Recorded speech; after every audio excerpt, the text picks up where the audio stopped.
Take the pretty one, her father offered the Duke, but he looked at the rejected sister in the shadows. The Duke was supposed to marry her sister. Instead, he turned his gaze to her, the rejected one, standing in the shadows. What did he see in the invisible sister that everyone else missed? Hello, lovely. If you're enjoying this historic romantic tale, I'd be so grateful for a like or a subscribe. It helps me bring you more stories of love, longing, and history. And if you're up for it, tell me in the comments where you're watching from. I read every note, and it always brings a smile to my face. Chapter 1. The Invisible Daughter.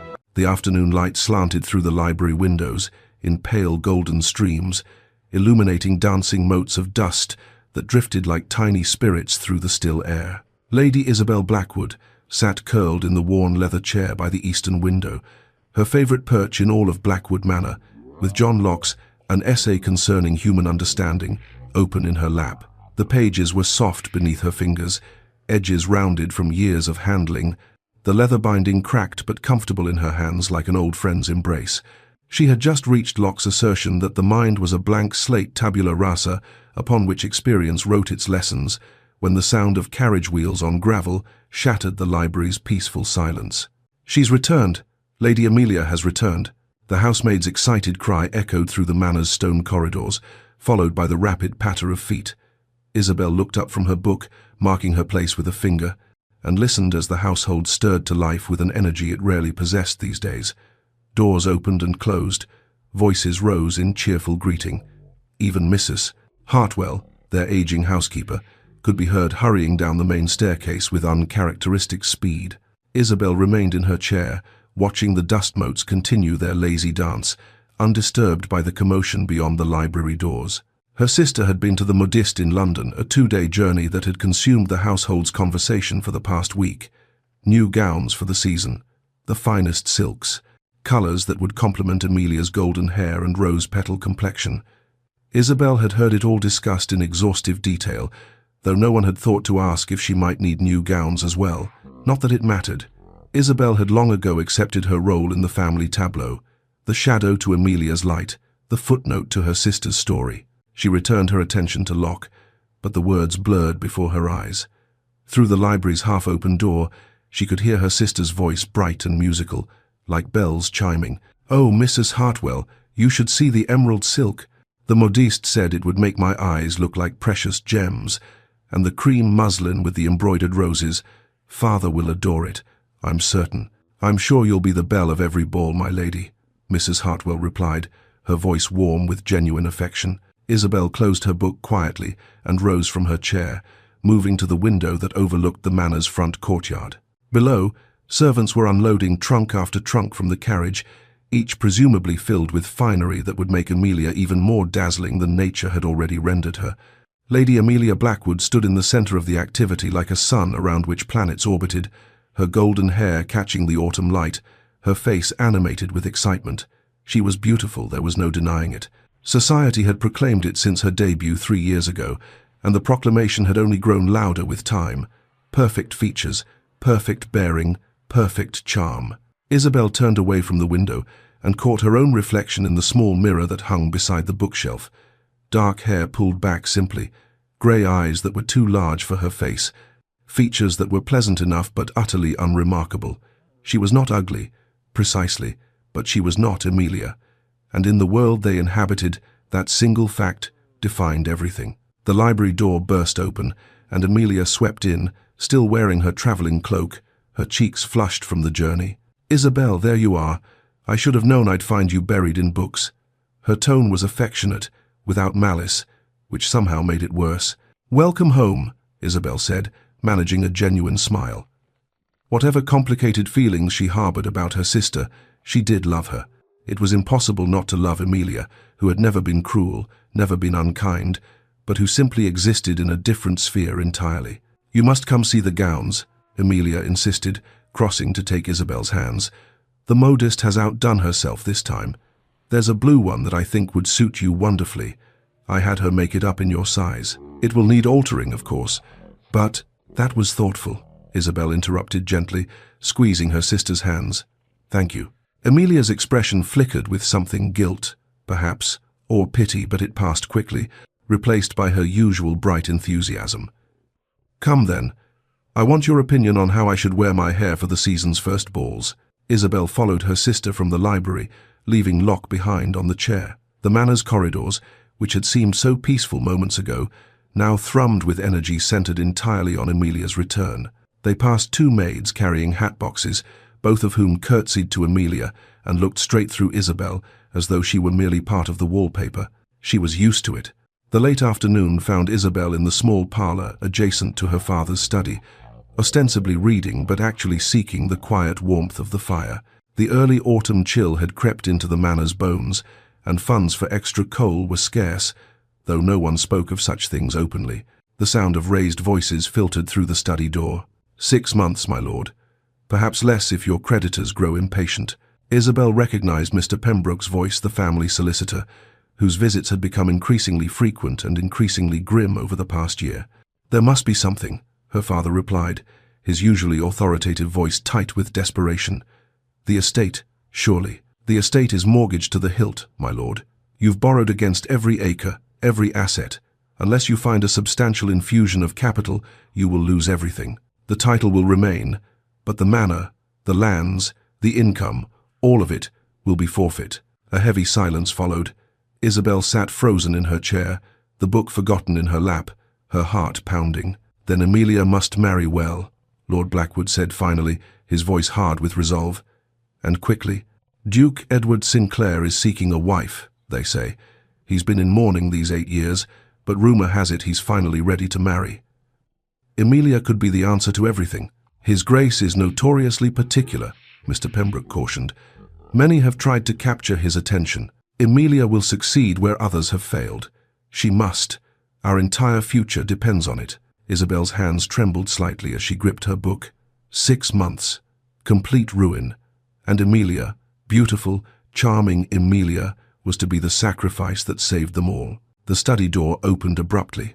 Isabel barely had time to look down at her book, feigning absorption, as her father strode past the parlor entrance without so much as a glance in her direction. His face was set in hard lines, his mind clearly racing through calculations and schemes. He passed within 3 feet of where she sat and did not see her. Isabel exhaled slowly, the familiar ache of invisibility settling in her chest like a stone. Evening brought a return to the manor's usual rhythms. Dinner was a quiet affair. The family dining room felt too large for 3 people. The empty chairs, a reminder of better times when aunts and uncles and cousins had filled the house with noise and laughter. Lord Blackwood was distracted, speaking little, his gaze constantly drifting to Emilia as though seeing her anew, calculating her worth in the marriage market. Emilia chattered about London, the modiste, the ladies she'd encountered shopping. Her voice had that slightly performative quality it always carried at dinner, as though she were practicing for some larger stage. Isabel ate quietly, contributed little to the conversation, and was not missed when she excused herself before dessert.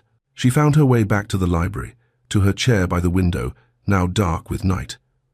Someone had lit a single candle on the side table, probably Mrs. Hartwell, who alone seemed to notice Isabel's habits and needs. She opened Locke again, but could not focus on the philosophy. Her mind kept returning to the overheard conversation, to her father's desperate words, to the impossible weight now resting on Emilia's slender shoulders. Emilia must marry well. Not Isabel. Never Isabel. The thought had never even crossed Lord Blackwood's mind that his younger daughter might be of use in solving the family's crisis. She was simply too inconsequential, too easily forgotten. Isabel had spent 22 years as a shadow in her own home, drifting through rooms without causing a ripple, existing in the margins of her family's story. She loved them, she loved her father despite his blindness, loved Emilia despite the complicated tangle of affection and envy that bound them together.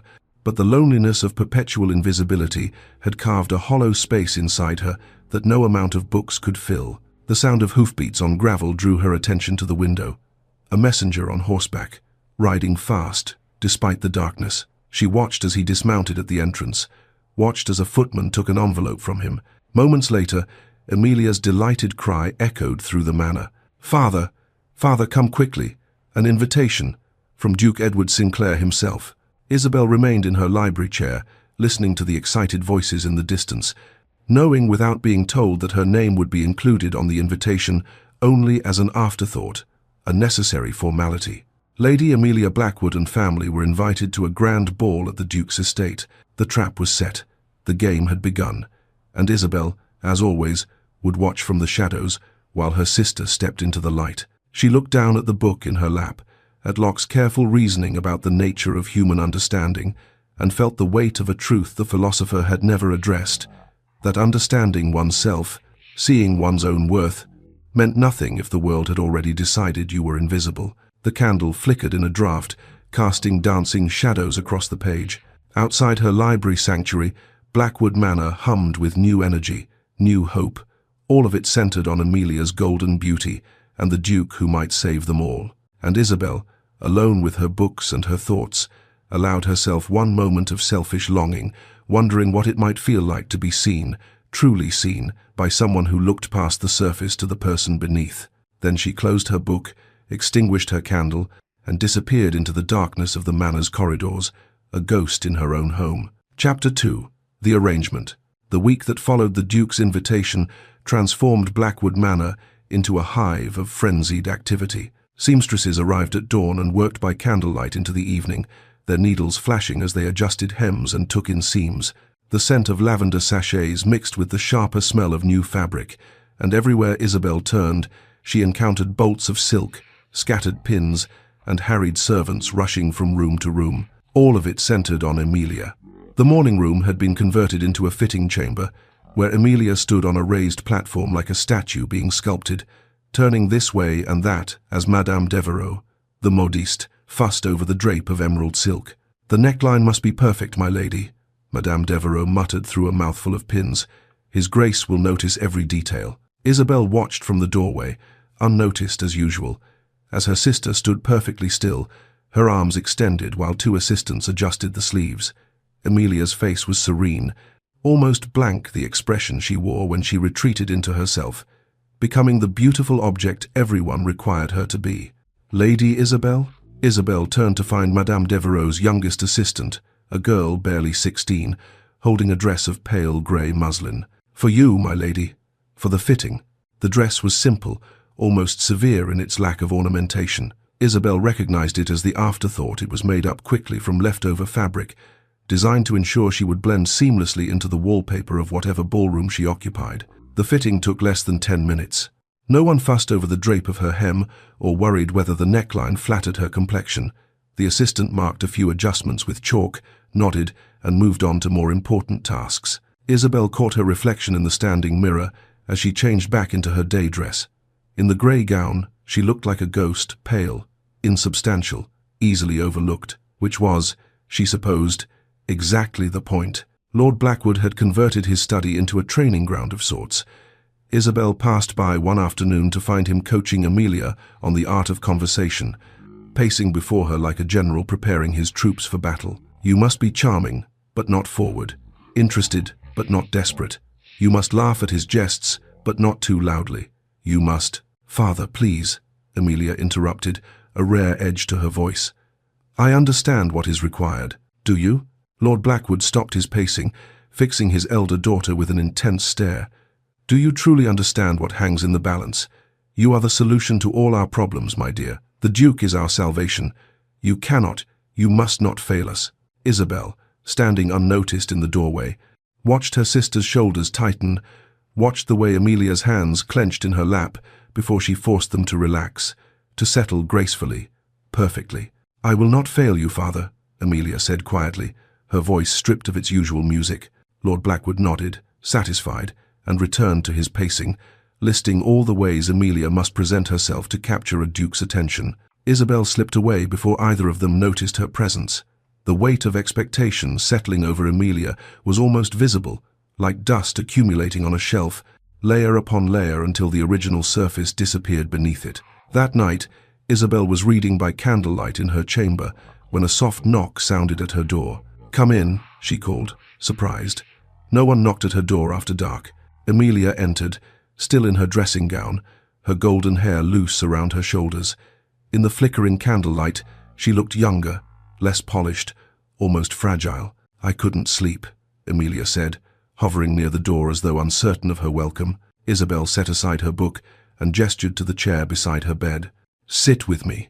Amelia crossed the room and sank into the chair, drawing her knees up beneath her like a child seeking comfort. For a long moment, neither sister spoke. "Do you ever feel like a thing rather than a person?" Amelia asked finally, her voice barely above a whisper. Isabel's breath caught. It was the most honest question her sister had ever asked her. "Yes," Isabel answered simply. "Every day." Amelia looked at her then, really looked at her, and Isabel saw something raw and desperate in her sister's eyes. But before Isabel could reach out, before she could offer comfort or solidarity, Amelia's expression shuttered. The mask slipped back into place, beautiful, serene, untouchable.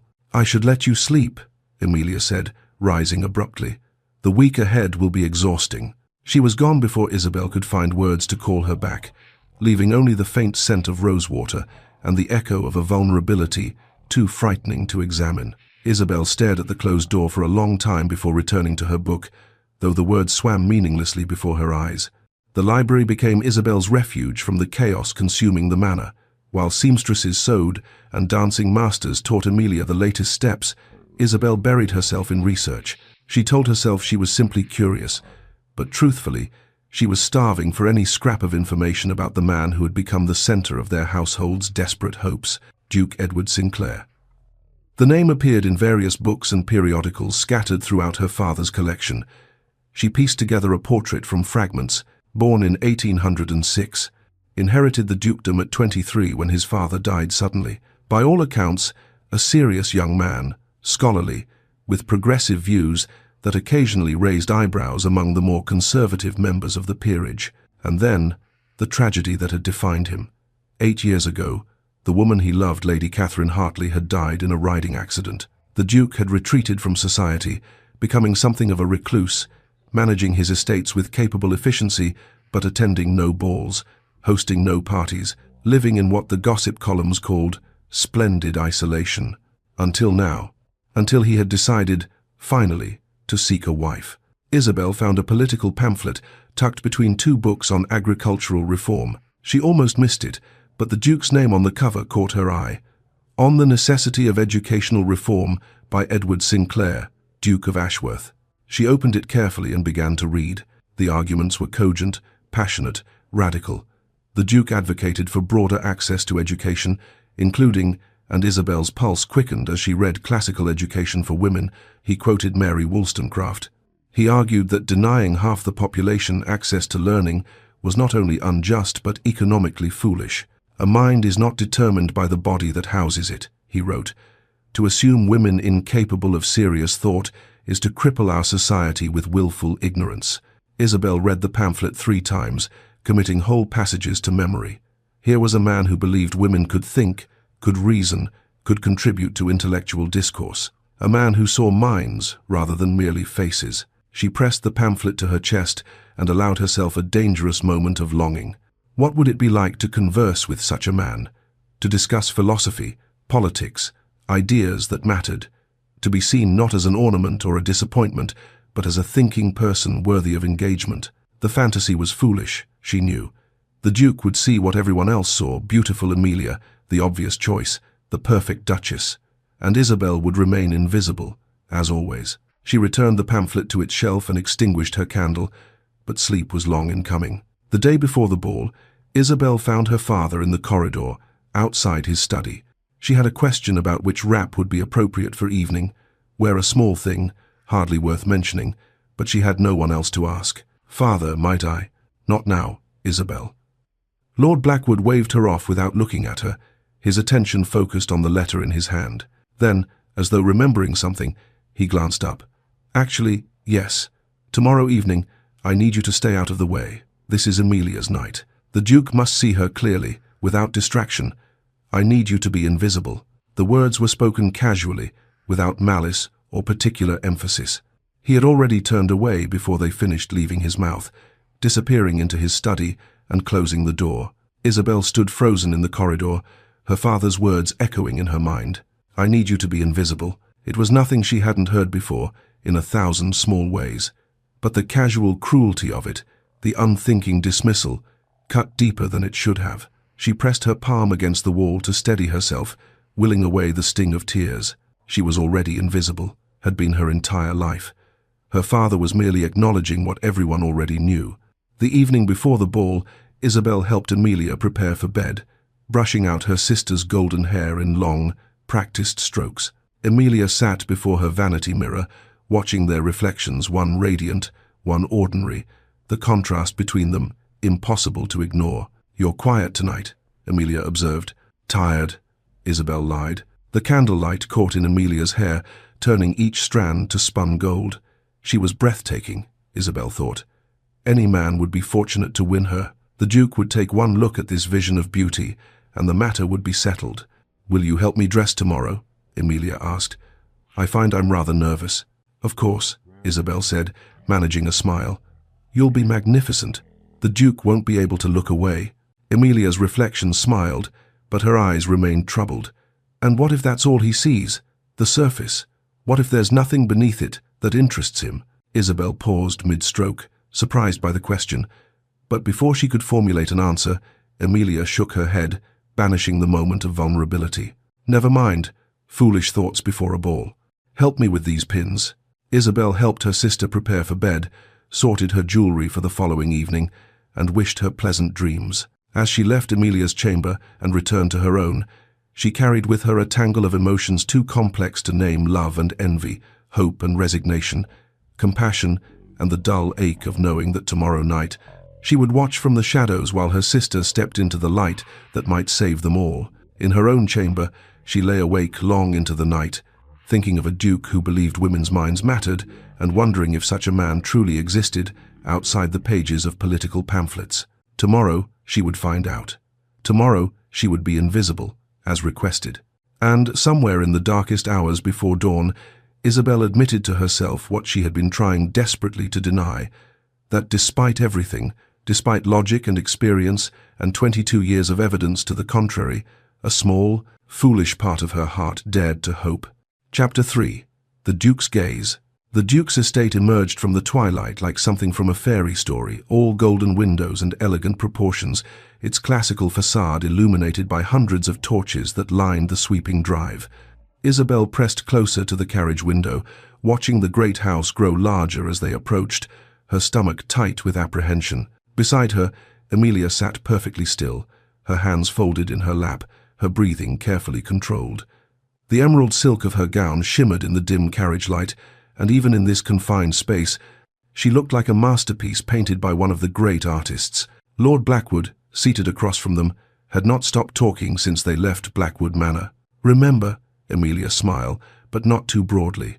"Laugh at his conversation, ask intelligent questions, but do not dominate the discussion." And Isabel. "I know, Father," Isabel said quietly. "I'll stay out of the way." He nodded, already dismissing her, his attention returning to Emilia. "This is our moment. Do not waste it." The carriage rolled to a stop. A liveried footman opened the door, and the sounds of the ball flooded in music, laughter, the murmur of society's elite gathering for an evening of careful performance and ruthless judgment. Emilia descended first, her movements graceful, practiced. Lord Blackwood followed, then turned to hand Isabel down as an afterthought. She stepped onto the gravel drive in her pale grey gown and felt herself disappear, becoming merely part of the background against which more important people would shine. The ballroom stole Isabel's breath, despite her determination to remain unmoved. Crystal chandeliers hung from a ceiling painted with elaborate frescoes, their countless candles reflected in gilt-edged mirrors that made the room seem infinite. The orchestra occupied a raised platform at the far end, their music weaving through the conversations of ladies in jewel-toned gowns and gentlemen in impeccable evening dress. The air smelled of hothouse flowers, expensive perfume, and beeswax candles. It was too much, too bright, too loud, too overwhelming. Isabel felt the urge to flee, warring with curiosity, as Lord Blackwood guided them through the crowd, accepting greetings from acquaintances while steering purposefully toward the receiving line.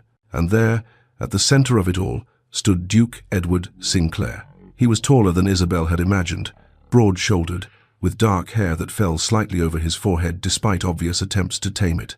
Handsome, certainly, but it was not his features that arrested her attention. It was the quality of stillness about him, the sense of a man who had learned to armor himself against the world. Grief had etched faint lines around his eyes and mouth, lending his face a gravity that set him apart from the younger, more carelessly cheerful men surrounding him. He moved through the obligations of hosting with quiet dignity, greeting each guest with courtesy but without the affected charm of aristocratic performance. There was something almost weary about him, Isabel thought, as though he were going through expected motions while his thoughts remained elsewhere. "Your Grace." Lord Blackwood's voice rose above the general din as he positioned himself before the Duke, Emilia at his side like a prize being presented. "May I have the honor of presenting my daughter, the finest jewel in all of England, Lady Emilia Blackwood." Emilia curtsied perfectly, her golden hair catching the candlelight, her smile luminous. Isabel, standing slightly behind and to the side, watched the Duke's expression carefully. He bowed, said something appropriate, asked Emilia to dance. Society watched approvingly as the Duke led Emilia to the floor for a waltz. Lord Blackwood beamed with satisfaction. Isabel felt her heart sink with the inevitability of it all, beautiful Emilia and the handsome Duke, the perfect match, the expected outcome. She slipped away while her father's attention was focused on the dancing couple, moving through the crowd with the ease of someone accustomed to being overlooked. The press of bodies made her anxious, the noise overwhelming, and she found herself gravitating toward the quieter edge of the ballroom. A wall of floor-to-ceiling bookcases occupied one end of the room, a curious choice for a ballroom, but Isabel blessed whoever had designed it. She approached the shelves like a drowning person reaching for solid ground. The books were real, not merely decorative. She ran her fingers along the spines, finding comfort in their familiar solidity. Philosophy, political theory, poetry, a collection that spoke of genuine intellectual curiosity rather than mere status. Her hand stopped on a slim volume bound in dark blue leather. A Vindication of the Rights of Woman by Mary Wollstonecraft. Isabel pulled it from the shelf, her heart quickening. She had read it twice, had memorized whole passages, had found in Wollstonecraft's fierce arguments a validation of thoughts she'd barely dared articulate. To find it here, in a duke's ballroom, seemed almost miraculous. She opened it carefully, finding the dedication page, then the beginning of the introduction. The words were old friends, welcoming her home. Wollstonecraft, a bold choice for a ball. The voice came from directly beside her, low, cultured, tinged with something that might have been amusement. Isabel's head snapped up, the book nearly slipping from her hands. The Duke stood not 3 feet away, watching her with an expression she couldn't quite decipher. "Your Grace, Isabel stammered, feeling heat flood her cheeks. "I apologize. I shouldn't have." "Why not?" he interrupted gently. "They're here to be read, not merely displayed." She stared at him, confusion warring with embarrassment. The dance had ended. He should be with Emilia, with her father, securing the arrangement everyone expected. Instead, he stood before Isabel in her invisible grey gown, looking at her as though she were actually worth seeing. "Have you read it?" he asked, nodding toward the book. "Yes," Isabel managed. "Twice. And what did you think?" The question was genuine, his attention fully focused on her in a way that made her feel exposed and strangely exhilarated. "I think," Isabel paused, gathering her thoughts, feeling herself slip into the familiar comfort of ideas rather than awkward social performance. "I think she argues persuasively that denying women education does not protect their virtue, but rather ensures their dependence. That treating women as decorative objects rather than thinking beings diminishes both the women themselves and the society that constrains them." The Duke's expression shifted, something lighting in his eyes that hadn't been there during his dance with Emilia. "You disagree with her critics, then? Those who claim she advocates for unwomanly behavior?" "Her critics confuse independence with impropriety," Isabel said, warming to the subject, forgetting her nervousness.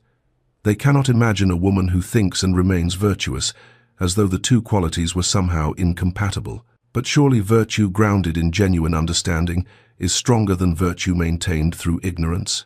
For the first time since she'd observed him that evening, the Duke smiled, not the polite expression he'd worn while greeting guests, but something genuine, reaching his eyes and softening the grief-carved lines of his face. "Catherine used to carry that very volume," he said quietly.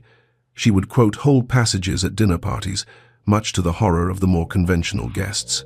Catherine, Lady Catherine Hartley, the woman he'd loved and lost. "I'm sorry," Isabel said softly. "I didn't mean to. Please don't apologize." The Duke's voice was firm but not unkind. "It's been 8 years since anyone spoke to me about ideas rather than condolences. I find I've missed it." Isabel looked up at him, truly looked at him, and saw past the title and the tragedy to the person beneath, someone intelligent, weary of superficiality, hungry for genuine connection. "Your pamphlet on educational reform," she said before she could stop herself. "I read it. I thought your arguments about access to classical education were particularly compelling." His eyebrows rose. "You've read my pamphlet?" "I read everything I can find," Isabel admitted. "My father's library is limited, but I make do." "And what do you think of—" "Your Grace?" Lord Blackwood's voice cut through the moment like a blade. Isabel stepped back instinctively as her father materialized beside them, his expression hovering between confusion and alarm. Amelia stood slightly behind him, her perfect composure showing the first hairline cracks of uncertainty. "Forgive me, Your Grace," Lord Blackwood said, his smile strained. "My younger daughter has a habit of wandering. I hope she hasn't troubled you. Lady Amelia was just mentioning how much she enjoyed your dance." "Not at all," the Duke said, his tone courteous but distant. The warmth that had animated his face during conversation with Isabel had shuttered, replaced by the polite mask of aristocratic obligation. "Lady Isabel and I were discussing literature, a refreshing conversation." He turned back to Isabel, and for a moment their eyes met. Something passed between them, recognition, perhaps, or possibility, or the beginning of understanding. "I hope we might continue our discussion another time, Lady Isabel," he said quietly. Then he bowed, acknowledged Amelia and Lord Blackwood with appropriate courtesy, and moved away to greet other guests, leaving Isabel standing breathless and confused beside the bookcase. Lord Blackwood turned on her the moment the Duke was out of earshot. "What did you say to him?" he hissed. "You were supposed to stay invisible, not—" "I did nothing, Father," Isabel said, still holding Wollstonecraft's book. "He approached me. Well, see that it doesn't happen again. Amelia is the one he should be noticing." He took Amelia's arm and steered her away, already planning his next approach. Isabel remained by the bookcases, carefully returning the blue volume to its place on the shelf. Her hands trembled slightly. The Duke's words echoed in her mind. "I hope we might continue our discussion another time." Across the ballroom, she caught sight of him speaking with an elderly couple, performing his duties as host with quiet efficiency. But once, just once, his gaze swept back across the room and found her standing by the books. Their eyes met for a heartbeat. Then he looked away. Isabel pressed her palm against the bookshelf, steadying herself against the strange, electric feeling coursing through her. For the first time in her life, someone had looked at her, truly looked at her, and seen not an invisible shadow, but a person worth knowing. It was terrifying. It was wonderful. And Isabel had absolutely no idea what to do with it. Chapter 4. The Calling. The morning after the ball, Isabel woke to the sound of her father's voice echoing through the manor's corridors. "He's calling this afternoon. The Duke himself. Mrs. Hartwell, we must prepare the drawing room immediately. Amelia, you must wear the cream muslin, no, the rose silk. It brings out your complexion." Isabel lay in bed, listening to the household erupt into joyful chaos, and tried to convince herself that the previous evening had meant nothing. The Duke had been polite. Curious, perhaps, but the conversation by the bookcase had been a momentary aberration, a brief distraction before he returned to the serious business of courting Amelia. That was the natural order of things. That was how the world worked. She rose and dressed in a simple morning gown of pale blue, then made her way to the breakfast room, where she found Amelia already seated, pushing eggs around her plate without eating. "Congratulations," Isabel said quietly, taking her seat. "Father seems certain the Duke is coming to declare himself." Amelia looked up, her expression unreadable. "Does he?" Before Isabel could respond, Lord Blackwood swept into the room, already dressed for receiving callers despite the early hour. "Amelia, you must eat something. You look pale." "Isabel." He paused, seeming to notice her for the first time. "Yes, well, you may join us in the drawing room when the Duke arrives. It would be odd if you weren't present." How generous, Isabel thought, but kept the bitterness from her face. The Duke arrived precisely at 3 o'clock, as proper calling hours dictated. Isabel sat in the corner of the drawing room, a book open in her lap that she wasn't reading, while Amelia occupied the place of honor on the sofa nearest the fireplace. Lord Blackwood hovered near the door, barely containing his excitement. When the Duke entered, he carried a bouquet of late-season roses, their petals just beginning to fade at the edges. He presented them to Amelia with appropriate courtesy, inquired after her health, commented on the pleasant weather. All perfectly correct, all utterly distant. Then his gaze found Isabel in her corner. "Lady Isabel," he said, crossing to where she sat. "What are you reading?" She held up the book, a volume of Voltaire's philosophical essays that she'd discovered in her father's library. "Ambitious reading for an afternoon," the Duke observed, and she could have sworn she saw amusement in his eyes.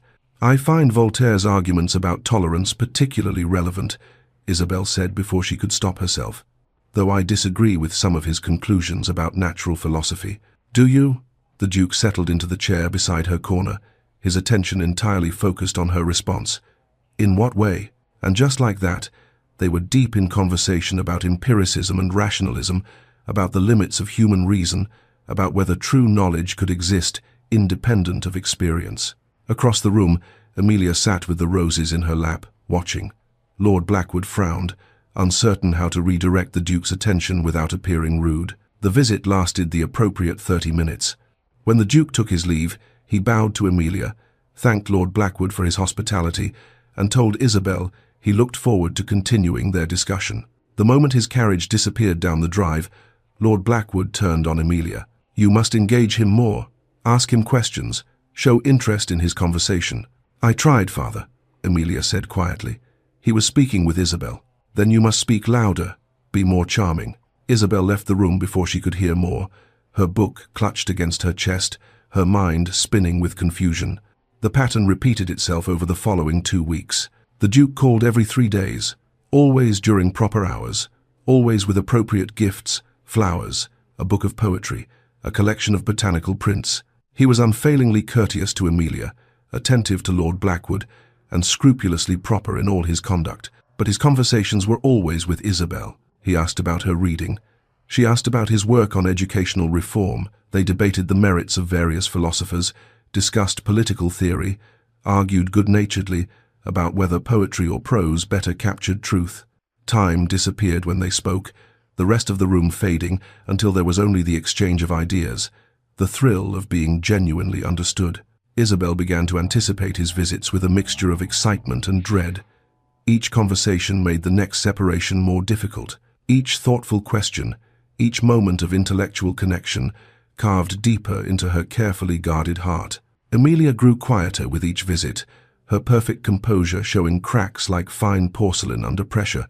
She performed her role flawlessly, smiled at the right moments, offered tea with graceful hands, never showed anger or resentment. But Isabel saw the tightness around her sister's eyes, the way her shoulders tensed when the Duke turned his attention away from her. Lord Blackwood remained stubbornly oblivious, attributing the Duke's interest in Isabel to mere politeness. "He's being kind to your sister because she's here," he told Amelia after the 4th visit. "But you must work harder to capture his real attention. Be more vivacious. Laugh more. Show him what an excellent duchess you would make." Isabel wanted to scream at her father's blindness. But what would be the point? He saw what he needed to see, what the world had taught him to value. The 5th visit changed everything. The Duke arrived on a crisp afternoon when the autumn leaves were at their peak, the gardens ablaze with gold and crimson. After the usual pleasantries in the drawing room, he made an unexpected request. "The day is remarkably fine," he said, addressing Lord Blackwood. "Might I impose upon your hospitality and request a walk in your gardens? I've heard they're quite beautiful this time of year." Lord Blackwood nearly fell over himself, agreeing. "Of course, Your Grace." Amelia, accompany the Duke. "I was hoping," the Duke interrupted gently, "that both Lady Amelia and Lady Isabel might join me. I find the conversation flows more easily with a small group." It was an unusual request, but not improper. Lord Blackwood hesitated, then nodded. The 3 of them walked out into the garden, Amelia on the Duke's right arm, Isabel on his left, though she had not taken his offered arm, keeping a proper distance instead. They had barely reached the rose arbor when a maid appeared, breathless. "Lady Amelia, forgive me, but your mother requests your presence. She has need of your opinion on the menu for tomorrow's dinner." It was obviously contrived. Lady Blackwood had never consulted Amelia about menus in her life, but Amelia, reading the situation with the sharp intelligence she usually kept hidden, simply nodded. "Of course. Your Grace, Lady Isabel, please excuse me." She swept away, leaving Isabel alone with the Duke among the fading roses. Panic fluttered in Isabel's chest. This was improper. They should return to the house, find a chaperone, maintain the appropriate distance. Instead, They walked deeper into the garden. "Your Grace," Isabel said finally, unable to bear the silence, "I believe you are expected to court my sister."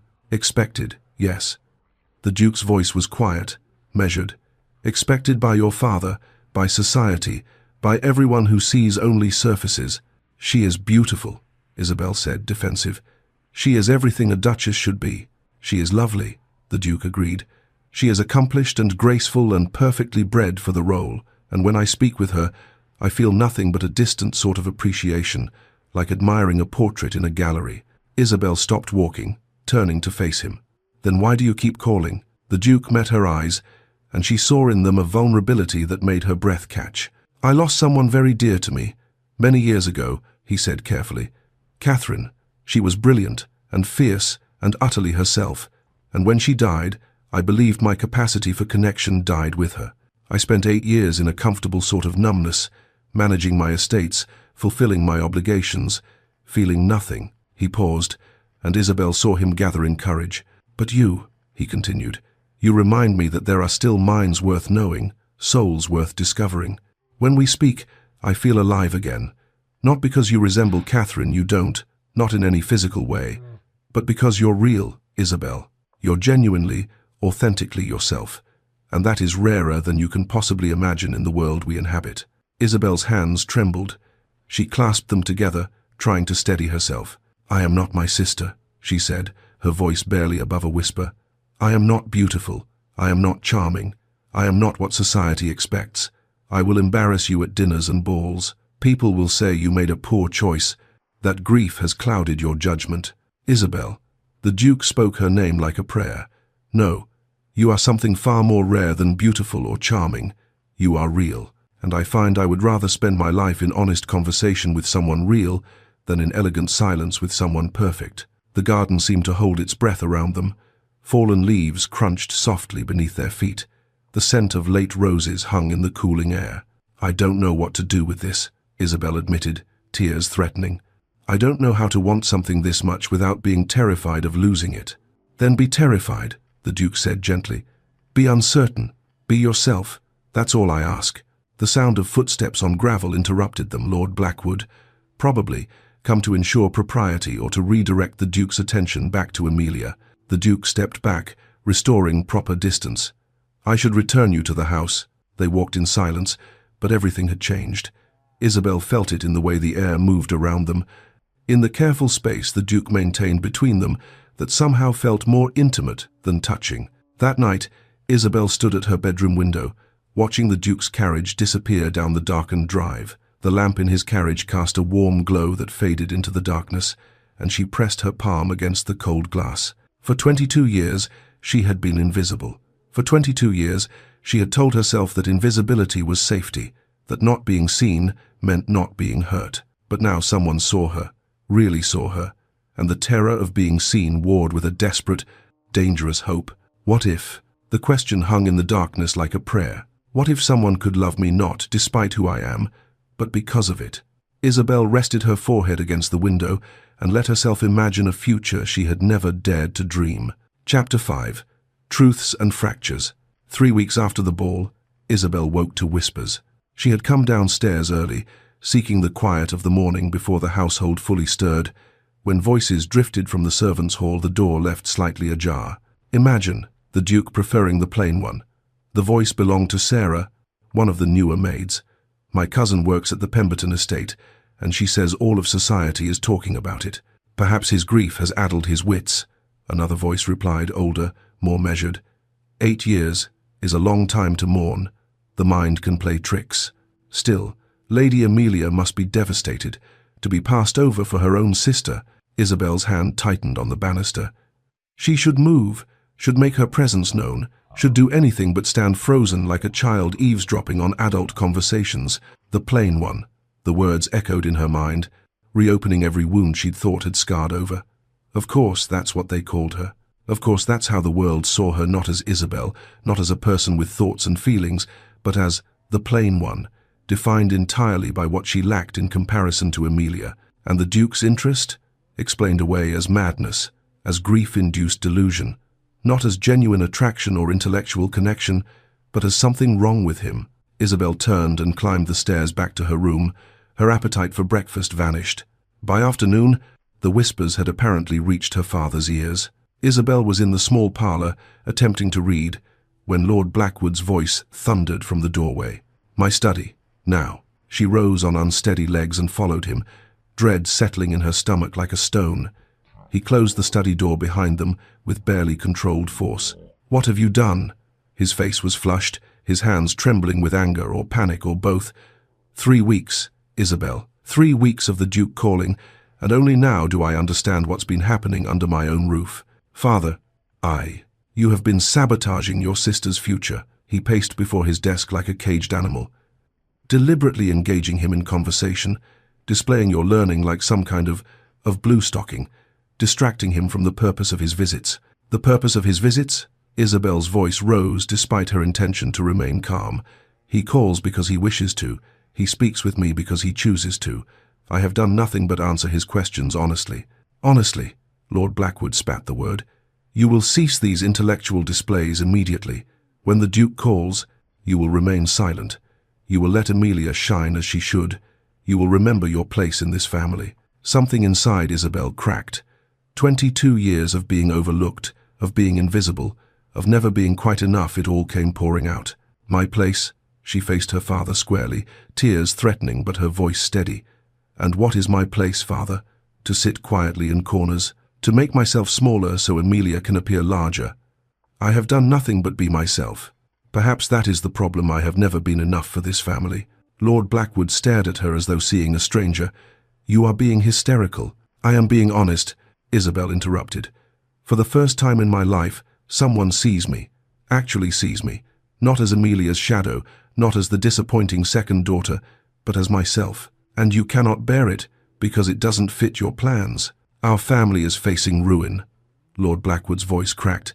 Amelia must marry well. She must save us. You have no right to interfere. I have every right to exist, Isabel shouted, shocking them both. I have every right to be seen, to be wanted, to matter.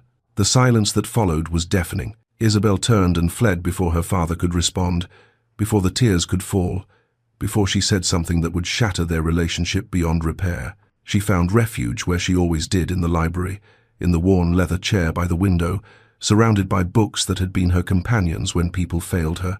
The tears came then, hot and bitter. She pressed her face into her hands and let herself break. Let the pain of being the plain one, of being told she was sabotaging her sister's happiness simply by being herself, wash over her in waves. She didn't hear the door open, didn't notice she wasn't alone until a handkerchief appeared in her field of vision. Here, Amelia said softly. Isabel looked up, startled, to find her sister settling into the chair beside her. Amelia's perfect composure showed cracks, her eyes were red-rimmed, her hands twisting in her lap. I heard father shouting, Amelia said. Half the house heard him. I'm sorry, Isabel managed, wiping her eyes. I never meant to. Don't, Amelia's voice was firm. Don't apologize. Not for this. They sat in silence for a long moment, the afternoon light slanting through the dusty windows, illuminating the space between them. I have been jealous of you, Isabel, Amelia said finally, her voice barely above a whisper. Isabel stared at her sister. Of me? You who have everything? Amelia laughed, but it was a broken sound. Everything? I have been a thing, Isabel. A beautiful thing, carefully maintained and displayed, but a thing nonetheless. You have always been free to be yourself, to read what you choose, to think what you wish, to exist without the weight of everyone's expectations crushing you. Free, Isabel echoed. I have been invisible. Yes, Amelia said, meeting her eyes. But invisible means unseen. I have been seen constantly, but never truly known. Do you understand the difference? Isabel saw tears tracking down her sister's perfect face, the first genuine emotion she'd witnessed from Amelia in years. 3 years ago, Amelia continued, her voice shaking, I fell desperately in love with Captain Thomas Ashford. He was the second son of a baronet, respectable, but with no title, no fortune. When father discovered our attachment, he forbade it immediately. Thomas left for India, and I. She pressed the handkerchief to her eyes. I have been dying slowly ever since. Every ball, every suitor, every performance of being the perfect daughter, it's been a kind of living death. Amelia, Isabel breathed, reaching for her sister's hand. "The Duke should choose you," Emilia said fiercely. "You make each other come alive. I see it when you speak together, the way you both lean forward, the way the rest of the room disappears. I see the way he looks at you, Isabel, and I wish," her voice broke, "I only wish someone would look at me that way. Not at my face, not at what I represent, but at me." Isabel squeezed her sister's hand, understanding flooding through her. They had both been trapped, one by beauty, one by its absence, one admired but unknown, one unseen but free to think. "I'm terrified," Isabel confessed. "What if I'm not enough? What if this is a fantasy that will shatter the moment he truly knows me?" Emilia turned to face her fully, gripping both of Isabel's hands. "What if it's real, and you let fear steal it from you? What if you finally have the chance to be seen and known and loved, and you run from it because you've been taught you don't deserve it?" The words hit Isabel like a physical blow. How many years had she told herself she didn't deserve to be seen? How deeply had she internalized the message that she was less than? "I received a letter last week," Emilia said, her voice softening. "From Thomas. He's returning to England in 2 months. He never married. He says he never stopped loving me." Isabel's breath caught. "What will you do?" "I don't know yet," Emilia admitted. "Father will be furious. But watching you with the Duke, watching you find the courage to be yourself despite everything, it's made me wonder if perhaps I deserve that too." The sisters embraced then, clinging to each other, finding in shared pain and shared hope a connection that had eluded them their entire lives. Emilia's tears soaked into Isabel's shoulder, and Isabel's into Emilia's, and for the first time they were not the beautiful one and the plain one, not rivals for attention or favor, but simply two women trying to find their way in a world that wanted to define them. When they finally pulled apart, Emilia wiped her eyes and managed a watery smile. "What will you do?" she asked. Isabel thought of the Duke, of their conversations, of the way he looked at her as though she mattered. She thought of her father's anger, society's judgment, all the voices telling her she wasn't enough, and she made her decision. "I will not hide anymore," she said, her voice steady despite her fear. "And I will be honest with him, about everything. The Duke deserves to know the truth about our family's financial situation, about Father's desperation, about all of it. If his interest in me is real, it should survive honesty." Emilia nodded. "And if Father tries to stop you? Then I will finally stop being invisible by choice," Isabel said. "I have spent 22 years making myself small to fit into spaces that were never meant for me. No more."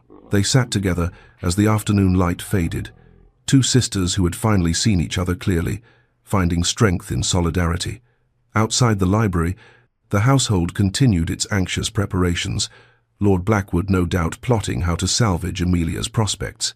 But in the quiet sanctuary of books and dusty light, Isabel and Emilia made their own plans, plans that had nothing to do with what society expected and everything to do with what they deserved. For the first time in her life, Isabel felt the weight of invisibility lifting. It was terrifying, it was exhilarating, and she was finally ready. Chapter 6. The Offering and the Debt.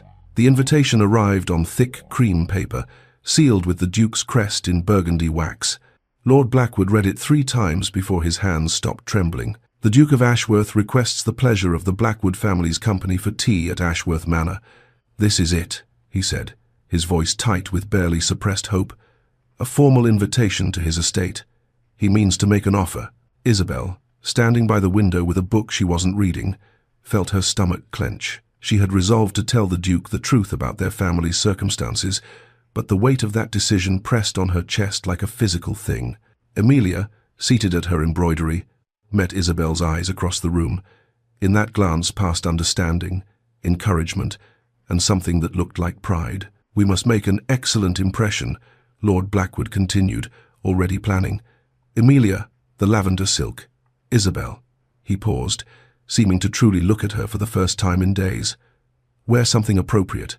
Isabel nodded, her throat too tight for words. Ashworth Manor in daylight was even more magnificent than it had been on the night of the ball. The autumn sun gilded the classical facade, and the formal gardens stretched in geometric perfection toward distant woods ablaze with color. They were received in a drawing room that spoke of wealth deployed with taste rather than ostentation. Wedgwood blue walls, furniture upholstered in cream damask, paintings that were genuine masterpieces rather than mere decoration. A tea service of delicate porcelain waited on a low table, and through the tall windows, the gardens beckoned. The Duke greeted them with his characteristic quiet courtesy, but his eyes found Isabel immediately and held there a moment longer than propriety strictly allowed. "Thank you for accepting my invitation," he said, gesturing for them to be seated. "I hope the journey wasn't too taxing." Lord Blackwood launched into effusive gratitude, his nervousness making him verbose.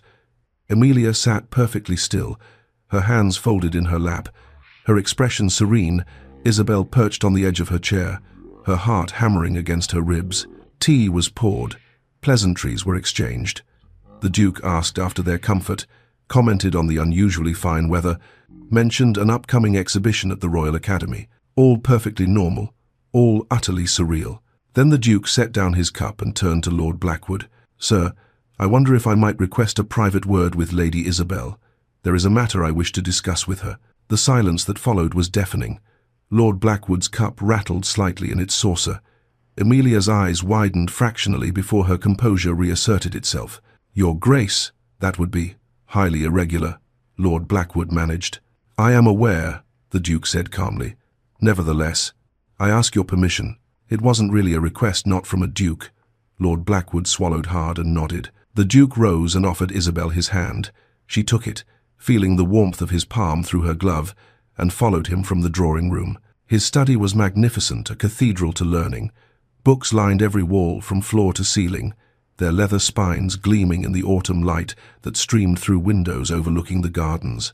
The scent of leather and paper and old wood filled the air, and Isabel felt something in her chest loosen despite her anxiety. "Your library," she breathed. "One of the few rooms in this house that feels genuinely mine," the Duke said, closing the door behind them, not completely leaving it slightly ajar for propriety, but enough to create intimacy.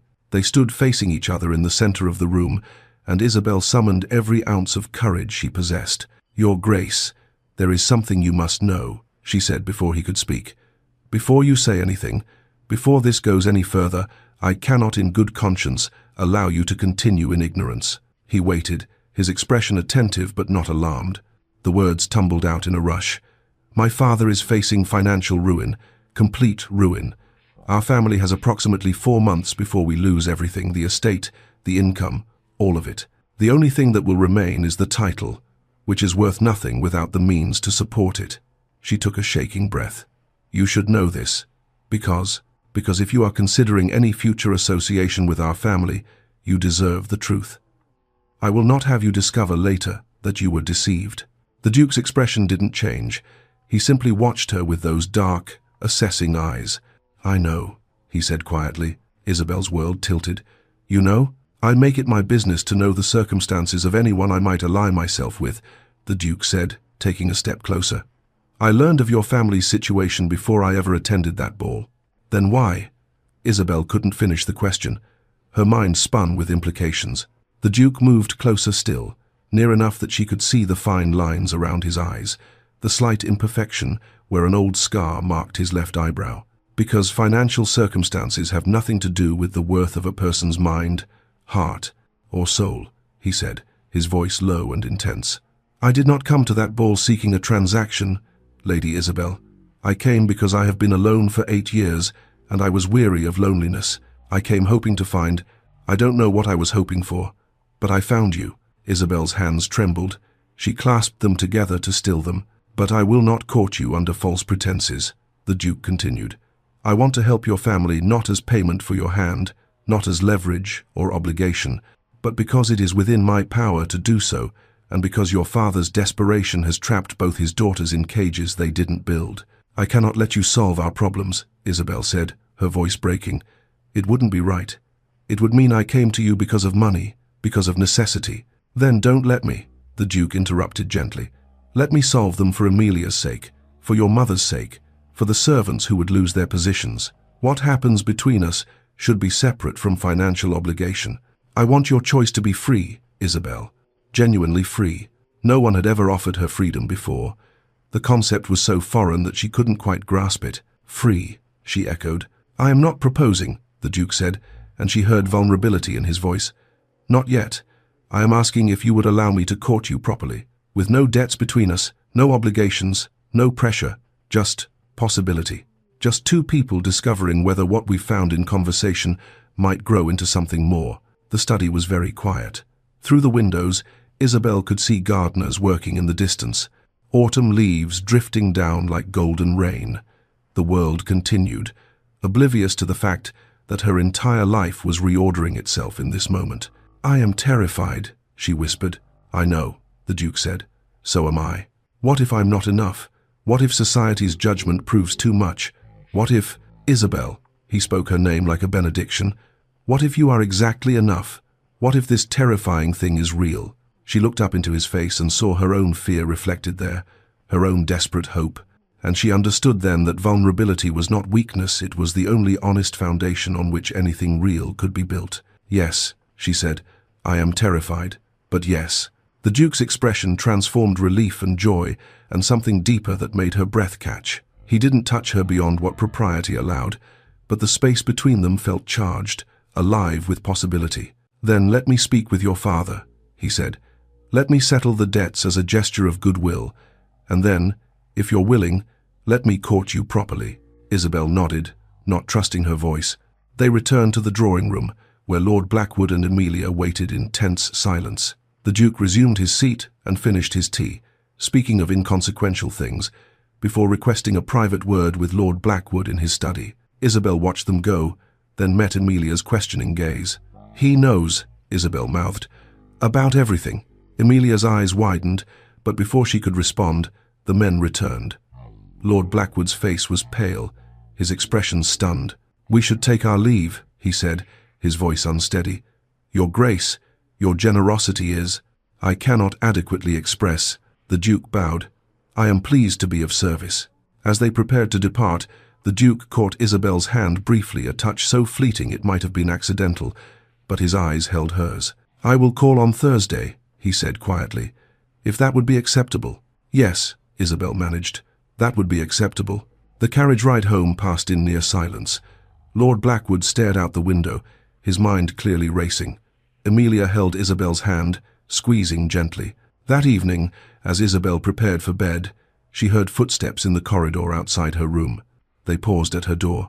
She waited, holding her breath, but no knock came. After a long moment, the footsteps retreated. Lord Blackwood had stood outside his younger daughter's door, the daughter he had overlooked and dismissed, the daughter who had accomplished what his perfect daughter could not, and found himself unable to speak, unable to apologize, unable to acknowledge, unable to reconcile the Isabel he had always ignored with the Isabel who had captured a duke's genuine affection. His reckoning was not yet complete, but in her room, Isabel stood at the window, looking out at the star-scattered sky, and felt the weight of invisibility finally, completely lifting. She was seen, she was chosen, she was free, and the terror of it was matched only by the exhilarating, breathtaking joy. Chapter 7. Society's Judgment. The news spread through London society like ink bleeding through paper unstoppable, staining everything it touched.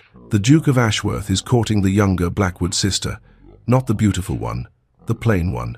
Isabel first heard the whispers during a fitting at the Modiste, where Madame Devereux's assistants spoke in voices they thought were too low to carry. Imagine choosing her over Lady Amelia. Perhaps grief truly has damaged his faculties. She pretended not to hear, standing perfectly still while pins were adjusted, her face carefully blank.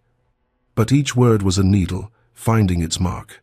By the time Lady Hartfield's garden party arrived 3 days later, the gossip had reached a fever pitch. Isabel had considered feigning illness to avoid attending, but Amelia had taken her hand that morning and said simply, "We face them together." So Isabel, dressed in a gown of soft blue, not grey this time, not invisible, and went to face society's judgment. The Hartfield estate gardens were magnificent in the autumn afternoon, all golden light and precisely manicured hedges. Ladies in their finest gowns clustered like exotic birds beneath silk canopies, while gentlemen stood in groups discussing politics and horses. Servants circulated with champagne and delicate pastries. It should have been beautiful. Instead, it felt like stepping into an arena. The whispers started the moment Isabel and Amelia descended from their carriage. Not even whispers, really conversations held at volumes, clearly meant to be overheard. The plain sister ensnared him somehow. A woman in peacock blue said to her companion, her voice carrying across the lawn. Perhaps she used some art. Women have ways, you know. I heard the Duke's judgment must be impaired by grief, another replied. 8 years of mourning would disorder anyone's mind. Isabel felt each word like a physical blow, but she kept her chin high, her hand steady on Emilia's arm. They moved through the garden, accepting greetings that ranged from genuinely warm to coldly perfunctory, navigating a social battlefield where every smile might conceal a blade. Then Lady Pemberton materialized before them. She was a formidable woman in her 60s, a society matriarch whose approval or disapproval could make or break a debutante season. Her steel-grey gown matched her eyes, and her expression combined pity with something sharper. "Lady Isabel," she said, her voice honey-sweet and venomous, "might I have a word?" It wasn't really a request. Emilia's hand tightened on Isabel's arm, but Isabel gently extracted herself and followed Lady Pemberton to a slightly more private corner of the garden. "My dear," Lady Pemberton began, her tone suggesting she was bestowing great wisdom, "I feel it is my duty to speak plainly to you. This attachment between yourself and the Duke, it is quite unfortunate." "Unfortunate," Isabel repeated, her voice carefully neutral.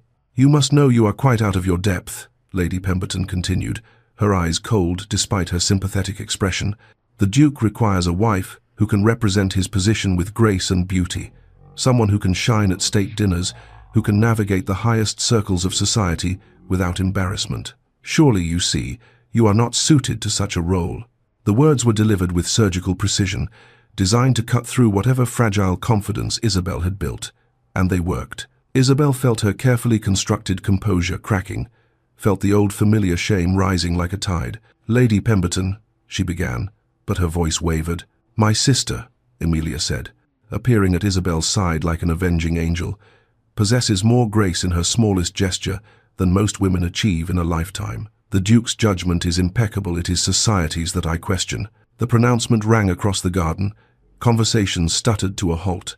Heads turned. Lady Pemberton's expression froze in shock. "Lady Emilia, surely you cannot—" "I can and I do," Emilia said, her voice carrying the authority of someone who had spent her life as society's darling and no longer cared to maintain that position. "My sister has been overlooked her entire life by people too shallow to see past surfaces. If the Duke is wise enough to recognize her worth, then he is a better judge of character than anyone present." She turned to Isabel, whose eyes were swimming with tears. "Come, the air here has grown stale." They walked away together, leaving Lady Pemberton speechless and society buzzing with this new development. But Isabel made it only to the edge of the garden, to a secluded path lined with late-blooming roses, before she broke. "I cannot do this," she gasped, pressing her hands to her face. "Emilia, they are right. I am not beautiful enough, not polished enough. I will embarrass him. I will be a liability. He should choose someone else." "Isabel," the Duke's voice cut through her spiral. She looked up to find him standing a few feet away, his expression concerned, intense. Emilia, reading the situation with her usual acuity, melted away down the path, leaving them alone in the sheltering shade of the rose arbor. "What has happened?" the Duke asked, closing the distance between them. "They are saying terrible things," Isabel said, her voice breaking. "That you are mad, that I have trapped you somehow, that I am completely unsuited to be your wife. Look at me, Isabel." It was the first time he had used her given name. The intimacy of it made her breath catch. She met his eyes dark, steady, certain. "I have spent 8 years in a tomb of grief," he said, his voice low and fierce, surrounded by society's most beautiful women, feeling nothing but a distant sort of numbness. "You brought me back to life. Do you think I care what Lady Pemberton thinks?" "But I care," Isabel cried. "I cannot bear to be the object of mockery, to have people whisper that you made a poor choice, that grief damaged your judgment." "Then we will prove them wrong," the Duke said, stepping closer, his hands moving to grip her arms gently, steadying her. "Together. But I need to know, Isabel, are you rejecting me because of your own doubts, or because of their judgment?" The question cut to the heart of everything. Isabel stared up at him, tears streaming down her face, and was forced to confront her deepest fear. Was she running because she genuinely believed she wasn't enough? Or because she had spent so long being told she wasn't enough that she could no longer distinguish her own voice from society's? "I am afraid," she whispered. I am afraid I will wake up and discover this was a dream, that I am still invisible, still overlooked, still the disappointing daughter who never quite measured up. I am afraid that one day you will look at me and see what everyone else sees, the plain one, the forgettable one, and wonder what you were thinking." The Duke's expression softened. One hand moved from her arm to cup her face, his thumb brushing away tears. "You have never been invisible to me," he said. "From the moment I saw you at that ball, reading Wollstonecraft, genuinely absorbed in ideas rather than performing for an audience, I saw you. I see you still. I see a woman of remarkable intelligence, fierce honesty, and a depth of character that makes every other woman I've met seem like shadows on a wall." "They will never accept me," Isabel said, but her voice was weakening. "Some will," the Duke countered. "Some already do. And those who don't, their opinions matter less to me than one honest conversation with you." He paused, his eyes searching hers. "I do not want to be invisible anymore. I want to be seen by you, even if society disapproves." "Then stand with me," the Duke said. "Let them whisper. Let them judge. We will build something real, something that doesn't require their approval to exist.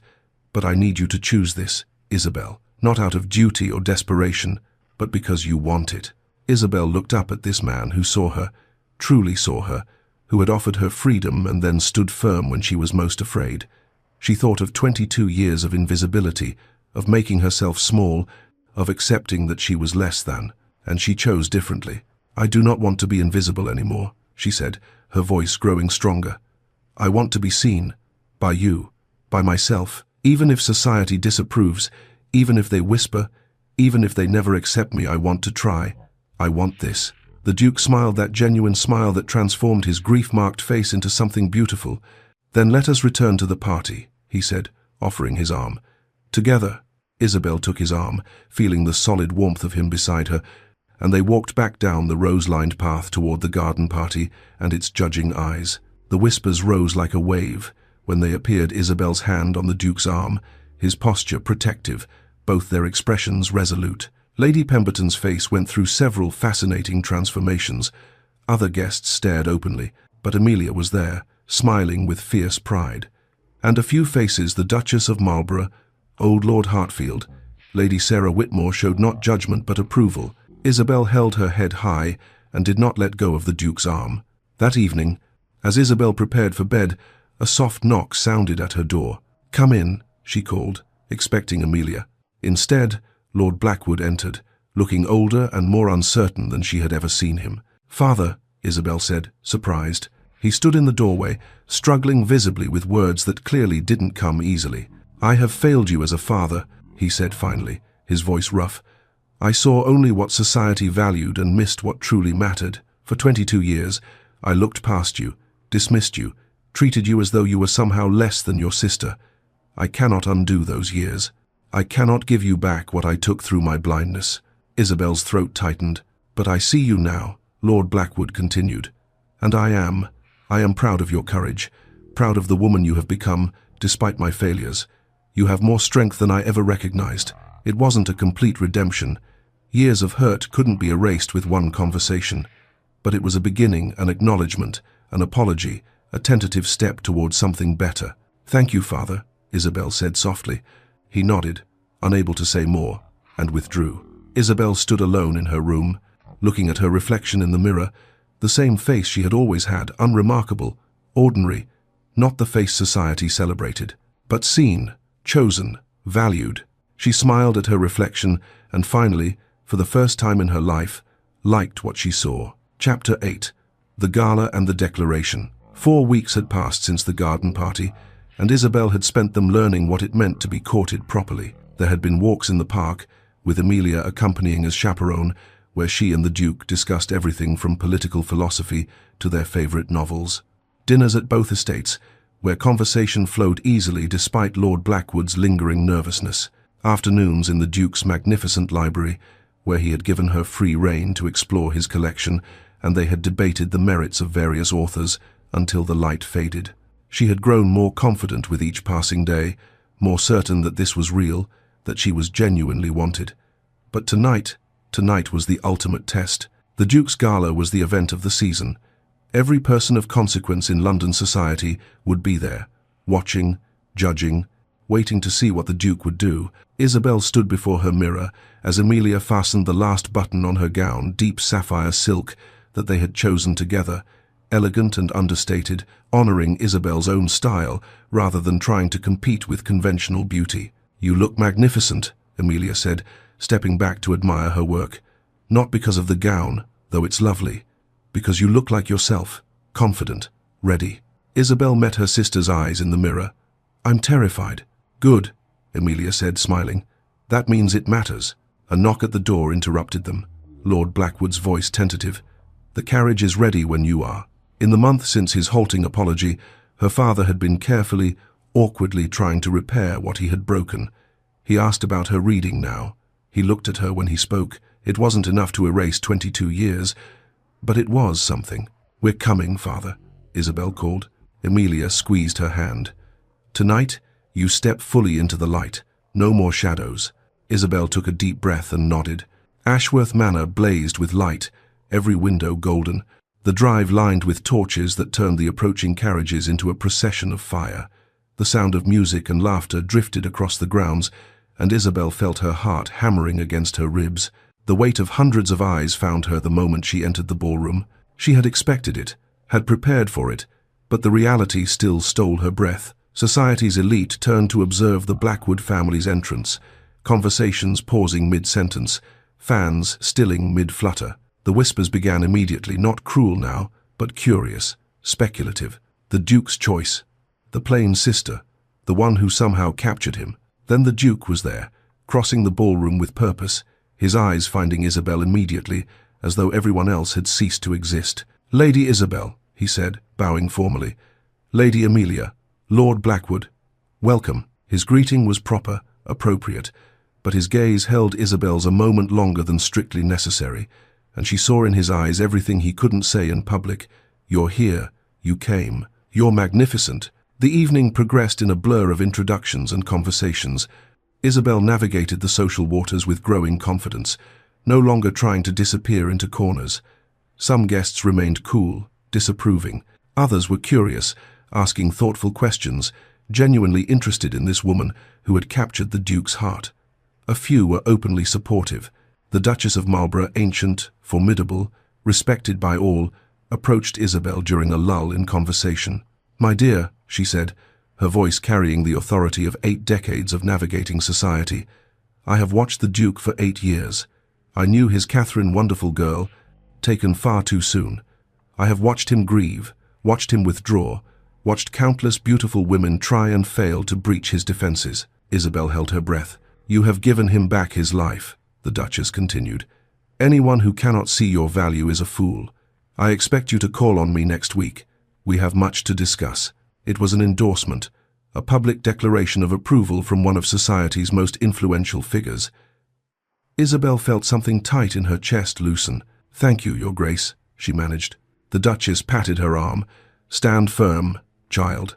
You're stronger than you know." The moment came as the clock struck 10. The Duke crossed the ballroom, the crowd parting before him, and stopped in front of Isabel. The music had paused between sets. The entire room fell silent. "Lady Isabel," he said, his voice carrying in the sudden quiet, "would you do me the honor of this dance?" It was the question everyone had been waiting for. Isabel's hand trembled slightly as she placed it in his. "Yes," she said clearly. "I would be honored." The orchestra began a waltz, something sweeping and romantic, that filled the ballroom with sound. But as the Duke led Isabel onto the floor, as his hand settled at her waist and hers on his shoulder, the music faded to background noise. The world narrowed to just the two of them. They moved together, turning in perfect synchronization, and Isabel forgot to be nervous, forgot the watching eyes, forgot everything except the man before her. "I see you, Lady Isabel," the Duke said quietly. His voice meant only for her. "Not as the sister in the shadows, but as yourself, as the woman who challenged me, who made me want to live again, who brought light back into my carefully guarded heart." Isabel felt tears threatening but kept them at bay through sheer will. "I have spent my life invisible," she said, finding her voice, finding her courage. "But you taught me that I was not invisible. I was simply waiting to be seen by the right eyes." The Duke's expression softened, transformed. "Will you marry me, Isabel?" he asked, the words carrying the weight of everything they had built together. Will you stand beside me, not as an ornament, but as a partner? Will you challenge me, debate with me, build a life of substance with me? The ballroom seemed to hold its breath. Isabel looked up at this man who saw her, truly saw her, who had offered her not just love but freedom, partnership, genuine equality. Yes, she said, her voice clear and certain, no longer afraid. I choose myself, and I choose you. The Duke smiled that genuine, transformative smile, and produced a ring from his pocket, simple, elegant, with a sapphire the exact color of her gown, set in delicate gold. He slipped it onto her finger as they continued to dance, and the ballroom erupted. Applause thundered through the space, even from those who had disapproved, even from those who had whispered cruel things.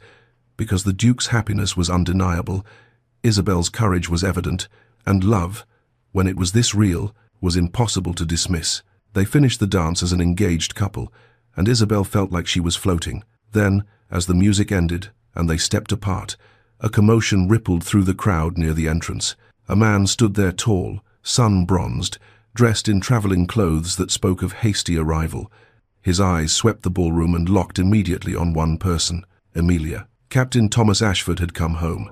Isabel watched her sister's face transform, every carefully maintained mask shattering to reveal pure, overwhelming joy. Emilia moved across the ballroom like a woman in a dream, and the captain met her halfway, taking her hands, saying something Isabel couldn't hear but could read in every line of his body.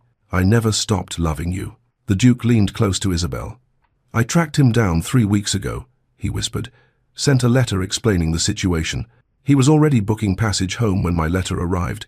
He'd been planning to return for months, gathering the courage to win her back. Isabel looked up at her fiancé with wonder. You did this? Every love story deserves a chance, he said simply. Across the room, Lord Blackwood watched both his daughters, one newly engaged to a duke, one reunited with her lost love, and Isabel saw understanding finally dawn on his face. The cost of his blindness, the years wasted trying to force his daughters into shapes that didn't fit them, the happiness he had nearly destroyed through narrow vision. He met Isabel's eyes across the ballroom and nodded, not forgiveness earned, but acknowledgement given. The gala continued, but now 2 love stories were blooming amid the music and champagne and society's fascinated whispers. Later, when the crowd had thinned slightly and the initial excitement had settled, Isabel and the Duke slipped away to the terrace. The autumn night was crisp and clear, stars scattered across the sky like diamonds. The gardens stretched before them in geometric beauty, and the sounds of the gala drifted through the open doors behind them, distant, unimportant. I was so afraid, Isabel said quietly, looking out over the grounds. Afraid I wasn't enough. Afraid this was all a dream that would shatter. The Duke took her hand, his thumb brushing over the sapphire ring. You were always enough. You simply needed to believe it yourself. Isabel turned to face him. This man who had seen her when she was invisible, who had valued her mind as much as any other quality, who had offered her partnership instead of ownership. I believe it now, she said. Finally, they stood together in the starlight, hand in hand, the future stretching before them like an unwritten book. Inside, Emilia danced with her captain. Lord Blackwood wrestled with his conscience, and society revised its opinions with the fickleness of those who follow rather than lead. But out here, in the quiet darkness, Isabel felt the final chains of invisibility fall away. She was no longer the overlooked sister, the plain one, the disappointing daughter. She had stepped into the light, not by changing who she was, but by finally valuing who she had always been, intelligent, passionate, real. The Duke pulled her closer, propriety forgotten in the privacy of the terrace. What are you thinking? He asked.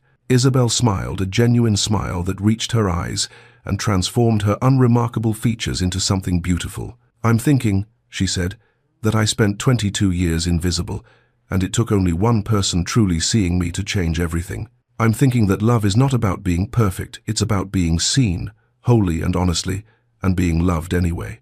I'm thinking that I am exactly enough. The Duke kissed her forehead gently. More than enough. They remained on the terrace as the stars wheeled overhead, 2 people who had found each other against all expectation, who had built something real in a world of performances, who had chosen authenticity over approval. Inside, the gala continued. Outside, in the quiet night, Isabel Blackwood, soon to be Isabel Sinclair, Duchess of Ashworth stood in the light at last, no longer invisible, no longer afraid, finally, beautifully, completely herself. And it was enough. It was more than enough.